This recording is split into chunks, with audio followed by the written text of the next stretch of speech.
students, welcome to Bosco Campus Vision. I'm Sharon Stanley, Assistant Professor, PG Department of English, Don Bosco College, Kottayam. This lecture deals with the paper Reading Fiction, Module 4, Short Stories. This lecture consists of two sections.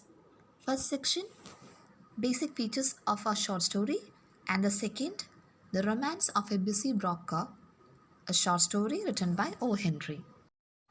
Now I discuss 5 important features: length of a short story, scenes, characters, structure, and point of view. Let's discuss the first point, length of a short story. As brevity is the soul of wit, a short story may have approximately 3,000 to 6,000 words. But there are short stories which are written within 1,000 words. It is to be noted that if brevity is to be maintained effectively, the writer must have absolute mastery over language and complete control over situations. The short story should be so compact that not even a single word can be added to or deleted from it without disrupting the smooth flow of narration. Next point, scenes. In short stories, in the place of scenic descriptions, the writers resort to the presentation of locales that are familiar to the readers. Example, hotels, motels, station restaurants, food courts, wayside catering units, etc. Now let's discuss the feature, characters.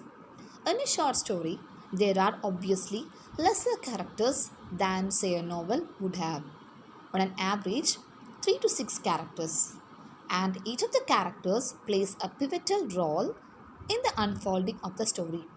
Here, a comprehensive delineation or portrayal of character is almost impossible.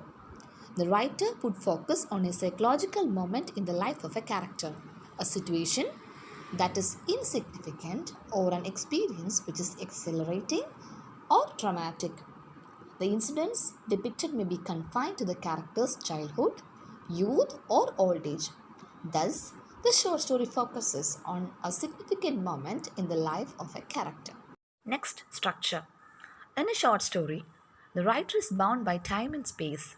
In it, there may not be a well-defined beginning, middle, or end. Very often, the reader will have to depend on the cues provided in the story by the writer. There might be unexpected twists and turns, ironical reversal, and revelatory moments in the story.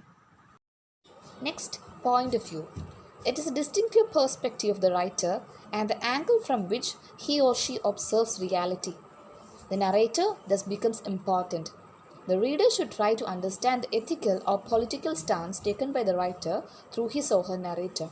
There are 3 ways of narrating a story. First person narrative. Here, the narrator identifies himself with the protagonist. The voice of the protagonist is the same as that of the narrator. The idea is conveyed through the use of the pronouns I or we. This method is best made use of by writers who attach great significance to economy and brevity. But the limitation of the method is that the reader would be exposed only to what the narrator knows. The major advantage of the method is the character attains credibility, for the reader feels that the narrator is relating his or her own lived experience. Next, third person narrative. Here, the narrator is the author himself, someone outside the story. He or she is known as the omniscient narrator. He, she, or they are the pronouns used here. Here, the author enjoys unlimited freedom to intervene, interpret, and evaluate the responses and reactions of the other characters. The method lends freedom to the author to follow one character closely and ignore another. Here, the author can move backward and forward in time and space, assuming any perspective that he or she wants to take up. Thus, the enormous flexibility offered by the method makes room for authorial comments on characters and situations. This is the most popular narrative method employed by a majority of writers. Next, second person narrator. This point of view is not very common among the writers. Curiously enough, some of the 20th century writers have employed this form of narrative. Here, the pronoun used is you. Dear students, I hope you understand the basic features of short story.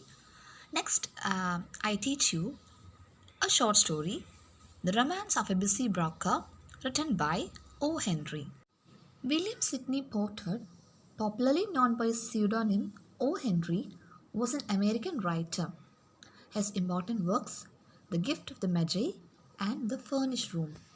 The short story, The Romance of a Busy Broker, written by the famous American writer O. Henry, is a love story with a twist.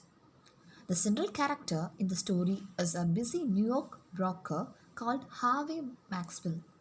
He is such a busy man that the author refers to him as a machine. Here's a summary of the short story The Romance of a Busy Broker. Every day, as soon as Harvey Maxwell, enters the office, he dashes into his desk and plunges into the many letters and telegrams waiting for him. He has a secretary, a young beautiful lady called Miss Leslie. On the morning of the story, she walked into the office with Harvey Maxwell, blushing and looking happy. Unlike her usual routine, this morning she kept hovering around Maxwell's desk, trying to get his attention. But Maxwell, surrounded by his mail and telegrams and bombarded by phone calls, was so busy he hardly paid any attention to her.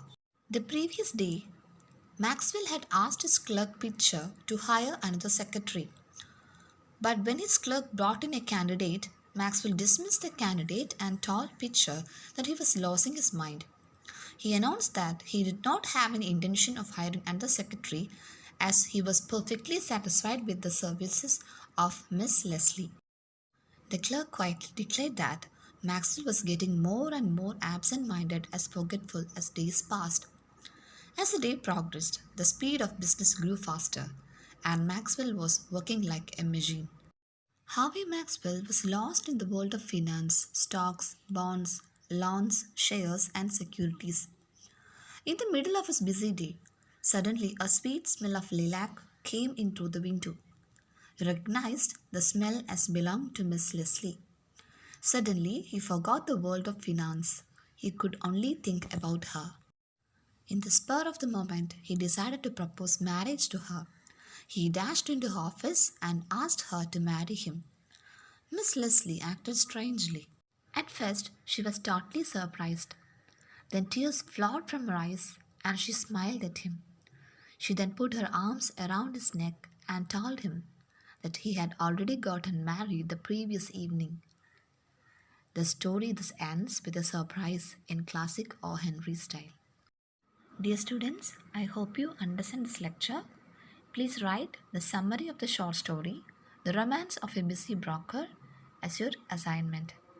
Thank you.